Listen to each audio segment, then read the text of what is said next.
Hi, it's Jon Cronshaw here with my author diary for the week ending March the 5th, 2023. I've had a busy week. I have been doing loads of stuff to do with advertising again, so getting my books selling pretty well, working, which is good, on using Facebook ads. They've been going really well. Also been doing a bit of writing.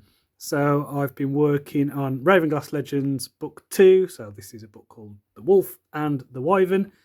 I've added, I think, somewhere in the region of about 6,000 words to that.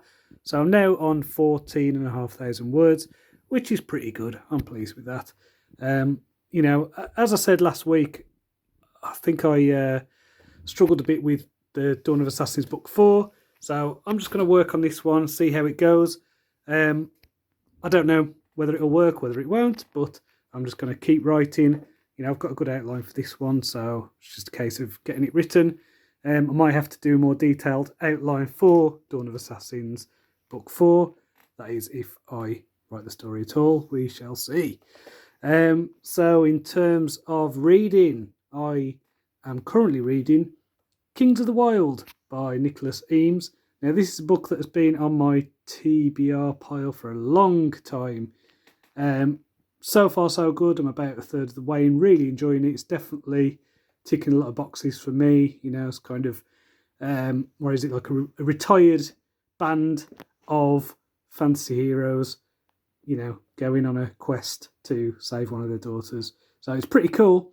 It's, a lot of good banter, a lot of swashbuckling and, all those things that I like in a good fantasy tale. So definitely check that out if you haven't already. I mean, it's a few years old now, but yeah, it's definitely hitting that for me. So that is great.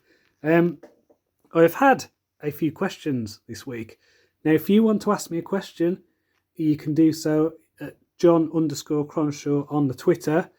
So I have got a question from John A. Douglas, and he's asked me, what's your favourite fantasy race and why is it orcs? It's not orcs. If you ask me that about sci-fi, I would say that I love the orcs in the Warhammer 40,000 universe. They're a lot of fun. I love their magic system. I love just so much about the way that they live. Just the ridiculousness of the orcs and the warg magic. I think that's just amazing.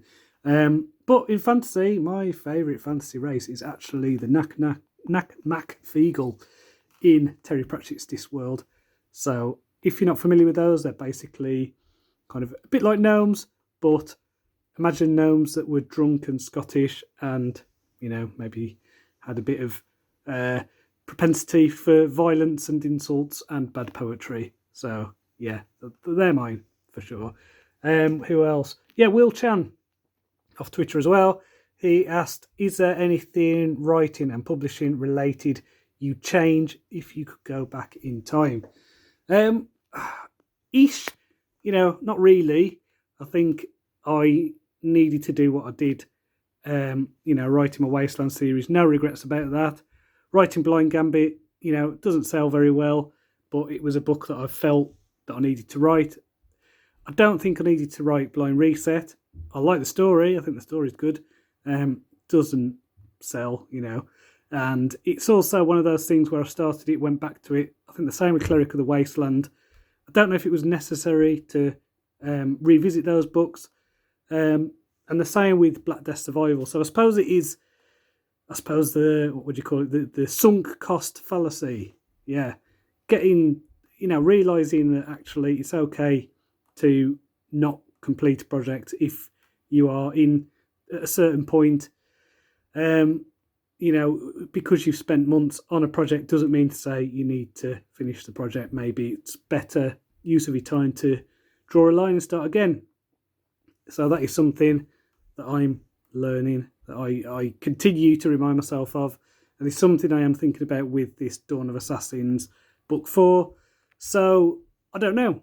I will see how that goes, whether that is a series I continue with.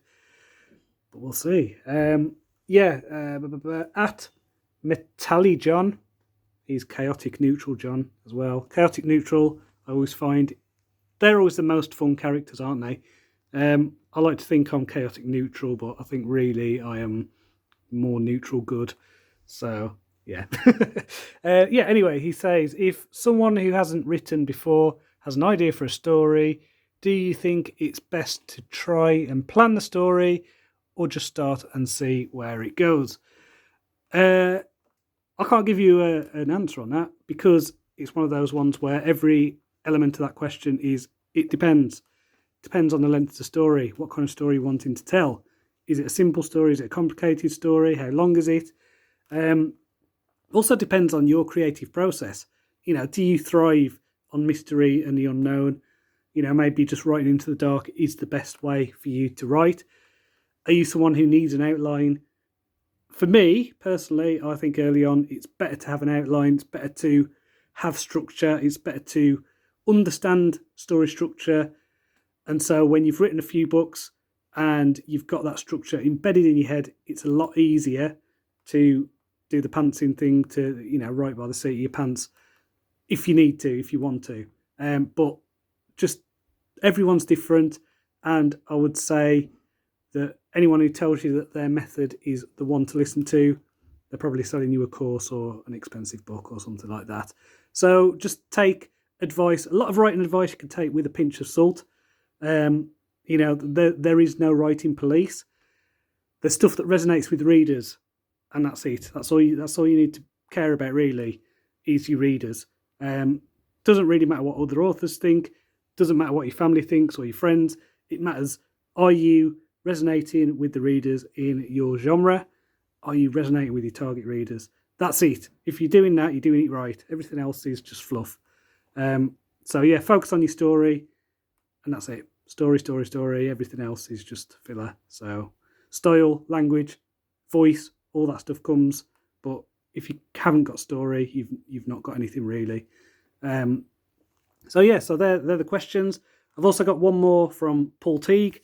So he does the Self-Publishing Journeys podcast, and he asked me about how I went about getting a narrator for my audiobooks. So I used a thing called ACX, so acx.com. This is basically the background of Audible. So I'm doing a royalty split on my audiobooks with narrators. So with my Ravenglass Chronicles one, I know that was a big ask. Big, massive ask. 40-hour audiobook, that's huge. But I've also got a track record of selling that series. That series seems to work really well with readers. I've sold over 100,000 copies of that series. So, I think an audiobook is a bit of a no-brainer. And I know that it is a big ask. But I think if you see it as an investment, as a narrator, taking that risk, I think that is fine. So, 40 hours, probably a couple of weeks solid work really to get that. But I think that it will sell continuously for the next 7 years or whatever. So it's, hopefully it'll do well, because I think the narrator has done a great job. Really impressed with how she's done it. And it's starting to sell all right. So that's always good. As I say, if you have questions, please, it's Jon Cronshaw, so JON_Cronshaw on the Twitter. So you can ask me there and I will answer them. So until next time, cheerio.